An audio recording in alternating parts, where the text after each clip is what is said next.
Bienvenidos. Hoy vamos a hablar sobre el sistema respiratorio. El aparato respiratorio o sistema respiratorio es el conjunto de órganos que poseen los seres vivos, el cual nos permite respirar. Está formado por las estructuras que realizan el intercambio de gases entre la atmósfera y la sangre. El oxígeno O2 es introducido dentro del cuerpo para su posterior distribución a los tejidos y el dióxido de carbono, CO2, producido por el metabolismo celular, es expulsado al exterior. Existen dos procesos principales en la respiración: la respiración interna y la respiración externa. Si hablamos de la respiración interna, es el proceso de intercambio de gases entre la sangre de los capilares y las células de los tejidos, en donde se localizan esos capilares. Y en la respiración externa tenemos que es el proceso de intercambio de oxígeno y dióxido de carbono entre la sangre y la atmósfera. El sistema respiratorio interviene en la regulación de nuestro pH corporal, en la protección contra los agentes patógenos y las sustancias irritantes que son inhalados en la vocalización, ya que al moverse el aire a través de las cuerdas vocales produce vibraciones que son utilizadas para hablar, cantar y gritar. La nariz es la parte superior del sistema respiratorio. Esta varía en tamaño y forma dependiendo de la persona. El sistema respiratorio está constituido por las fosas nasales, la boca, la faringe, la laringe, la tráquea y los pulmones. A esto se le incluye la cavidad torácica. Ahora vamos a verlo a más profundidad.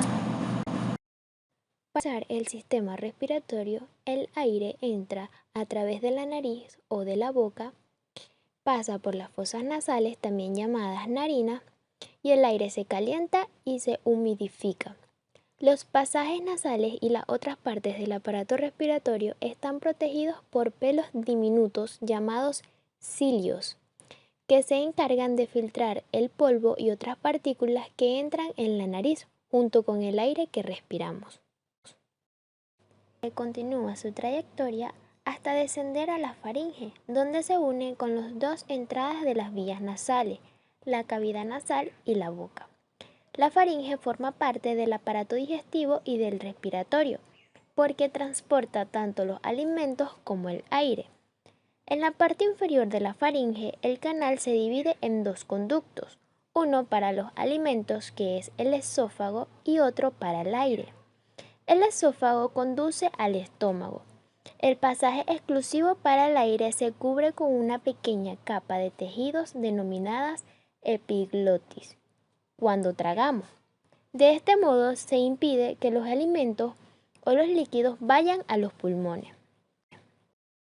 Luego baja hasta alcanzar el órgano de fonación, laringe, que es la parte superior del conducto exclusivo para el aire.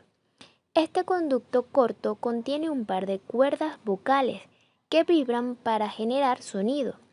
La entrada de la laringe está cubierta por un pequeño fragmento de tejido, el epiglotis, que se cierra de forma automática durante la deglución, impidiendo así que el alimento alcance las vías respiratorias, como antes ya lo habíamos hablado. Pasando su trayectoria, llega a la tráquea, que es la continuación del pasaje de aire por debajo de la laringe. Las paredes de la tráquea están fortalecidas con anillos rígidos de cartílago que la mantienen abierta. Además, está revestida de cilios que expulsan los líquidos y las partículas extrañas de las vías aéreas para que no lleguen a los pulmones. Se divide en dos vías respiratorias de menor calibre, los bronquios derecho e izquierdo, que se dirigen hacia ambos pulmones. Cuando respiramos, el aire viaja a través de la nariz, baja por la tráquea y penetra en unas vías respiratorias cada vez más pequeñas, llamadas bronquios.